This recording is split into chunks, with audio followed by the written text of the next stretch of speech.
Doctor साहब, plastic surgery के बाद स्कार्स कब तक चले जाएंगे? मेरे अक्सर पेशेंट्स मेरे से ये क्वेश्चन पूछते हैं कि आज तो हमारी प्लास्टिक सर्जरी है तो स्कार आएगा, लेकिन अल्टीमेटली तो सर्जरी का स्कार चला जाता है, तो वो कब तक जाएगा? So I am going to answer this question in this video. So let's jump into the video. अस्सलाम वालेकुम, मेरा नाम डॉक्टर हेरा अलवी है। मैं एक कंसल्टेंट प्लास्टिक सर्जन हूँ और लाहौर में प्रैक्टिस करती हूँ। मैं प्लास्टिक सर्जरी और स्किन केयर से रिलेटेड वीडियोस बनाती हूँ। सो ये एक बहुत कॉमन क्वेश्चन है जो हर प्लास्टिक सर्जन से पूछा जाता है कि प्लास्टिक सर्जरी के स्कार्स कब तक जाएंगे। So sorry to break it to you, but scars are permanent, scars are going to be there forever एवर। जब हम गायनेकोलॉजिस्ट के पास जाते हैं या जब हम किसी और सर्जन के पास जाते हैं, हम उनसे ये सवाल नहीं पूछते हैं कि ये स्कार्स कब तक चले जाएंगे, लेकिन प्लास्टिक सर्जन से हम लाजमी ये क्वेश्चन पूछते हैं, क्योंकि मीडिया की वजह से, जो कि हमेशा से हम हॉलीवुड एंड बॉलीवुड देख रहे हैं, वो स्कारलेस सर्जरीज एंड बिल्कुल ही ट्रांसफॉर्मेटिव सर्जरीज दिखाते हैं कि उसके बाद ज़िंदगी बदल गई, कोई स्कार नहीं आया एंड कम्प्लीटली शक्ल भी चेंज हो गई। और ये सारा कुछ देख देख के हम बड़े हुए हैं और उसके बाद हमारा जहन में ये होता है कि प्लास्टिक सर्जरी स्कारलेस होती है। तो this is not true at all. Plastic surgery का स्कार होता है एंड वो हमेशा के लिए रहता है। अनदर एग्जाम्पल इज कि अगर हमारा घर में किचन में कभी हाथ कट जाए नाइफ के साथ, तो उसका भी स्कार रहता है। So how is it possible कि इतने ज़्यादा ट्रांसफॉर्मेटिव रिजल्ट्स हों and you are left with no scar at all? So this is sort of a trade off कि आपको एक स्कार मिलेगा, लेकिन आपका उसके बदले में जो ट्रांसफॉर्मेशन है that is going to be amazing. However, scar quality matters.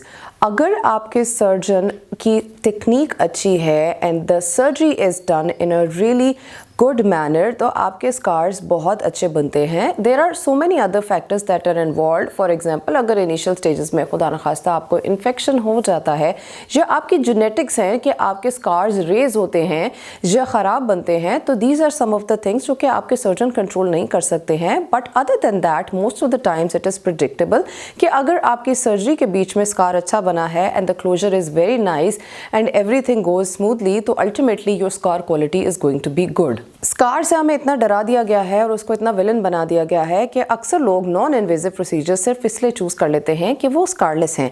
But to be frank, जो नॉन इन्वेजिव प्रोसीजर्स हैं एंड जो इन्वेजिव प्रोसीजर्स हैं, जो कि प्रॉपर प्लास्टिक सर्जरीज हैं, उनके रिजल्ट्स कंपेरेबल नहीं है। सो इफ समबडी सेज कि वो आपको प्लास्टिक सर्जरी जैसे रिजल्ट्स देंगे लेकिन they will not give you any scar, तो that is actually wrong. When there is no scar, the result is also very less optimal. So आप opt सिर्फ और सिर्फ नॉन इन्वेजिव प्रोसीजर्स को इसलिए ना करें कि उसके अंदर स्कार कम है। फॉर एग्जांपल, जैसे लोग फेस लिफ्ट से डरते हैं कि all around the year and at the back of the year जाएगा पूरा scar and it's going to look bad. इस वजह से लोग कहते हैं जी थ्रेड लिफ्ट करा लो तो उसके अंदर कोई स्कार नहीं है, it's very minimally invasive, it's an office based procedure and कोई डाउन टाइम नहीं है। तो जो ये दोनों प्रोसीजर्स है, इनके रिजल्ट्स कभी भी कंपेयर नहीं हो सकते हैं। एंड जो फेस लिफ्ट का स्कार होता है, may be initially it is quite noticeable, लेकिन ultimately it hides in your skin creases and the result that you get is way better than the one you get with a thread lift.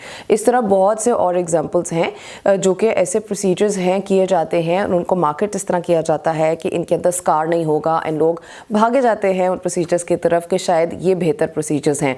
तो that's not true. तो अगर आपको किसी procedure की ज़रूरत है तो स्कार से घबरा के आप ना जाया करें, because once the scar is made in a very good manner, तो it does heal really really well. Initially जब स्कार बनता है तो उस वक्त वो काफ़ी इन्फ्लेम सा होता है, रेडिश सा होता है। फॉर एग्जांपल, जब भी कोई सर्जरी की जाती है तो उसके विद इन 1 to 2 वीक्स तो वो स्कार बहुत अच्छा सा होता है, बहुत बैठा बैठा होता है, लेकिन 2 हफ्ते पे वो स्कार रेडिश होने लग जाता है, रेज होने लग जाता है, लंपी होने लग जाता है। सो उस टाइम पे लोग परेशान हो जाते हैं कि हमारा स्कार तो बहुत बुरा बन रहा है, तो अब इसका क्या होगा। तो फ्रैंकली स्पीकिंग, जो पहले 2 हफ्ते होते हैं उसमें scar is the worst looking. Aahista Aahista it starts improving and with in 12 to 18 months, यानी साल से 1.5 साल के अंदर वो स्कार की क्वालिटी बहुत अच्छी हो जाती है, आपकी नॉर्मल स्किन के कलर से मैच करने लग जाती है, बैठ जाता है, बिल्कुल रिलैक्स हो जाता है। सो शुरू में स्कार से डरने की ज़रूरत नहीं होती है, ना ही ये स्कार विलन होता है। हाउएवर जो इनिशियल स्टेजेस हैं उसके अंदर आप काफ़ी सारे मैनूवर्स कर सकते हैं। कुछ काम तो सर्जन का है कि उसने एक स्कार अच्छा बनाया, अच्छे से प्लेस किया, लेकिन आप भी उसके ऊपर स्कार मसाज कर सकते हैं। चाहे आप ऑलिव ऑयल ले लें, चाहे आप वैज़लीन ले लें, या चाहे आप सिलिकॉन जेल्स ले लें, उनसे आप अच्छे से मसाज करें दिन में 2 से 3 दफ़ा 4-5 मिनट के लिए फॉर द फर्स्ट 6 मंथ्स, तो स्कार्स बहुत ही अच्छे से बनते हैं। उसके अलावा अगर आपके स्कार्स किसी ओपन रीजन में हैं तो उसके ऊपर सन प्रोटेक्शन इंपॉर्टेंट होती है। तो कुछ चीज़ें हैं जो आप भी कर सकते हैं टू इम्प्रूव द स्कार, लेकिन the purpose of making this video is कि it is never going to go away. However उसकी जो क्वालिटी है या उसकी जो इम्प्रूवमेंट है वो आपके और आपके सर्जन के हाथ में अक्सर ही होती है, unless you are predispose to hypertrophic scarring and keloids, जो कि पैथोलॉजिक स्कारिंग होती है, जिसके ऊपर मेरी और भी वीडियोस हैं। If you want to check them out तो आप उसको देख सकते हैं। So the take home message in this video is कि स्कार से डरने की ज़रूरत नहीं होती है। जो रिजल्ट्स हैं आप उस पर फोकस करें। Scar is going to be good, and अगर वो स्कार कभी अच्छा नहीं भी बनता है तो देयर आर ऑलवेज ऑप्शंस के बाद में उस स्कार को रिवाइज किया जा सकता है। ऑल्सो अगर आप स्कार के साथ बहुत ज़्यादा कंसर्न हैं एंड आप कोई स्कार नहीं एक्सेप्ट कर सकते हैं तो you should not go for plastic surgery, and if you can accept that, then the results are going to be really good. Thank you so much for watching this video. Allah Hafiz.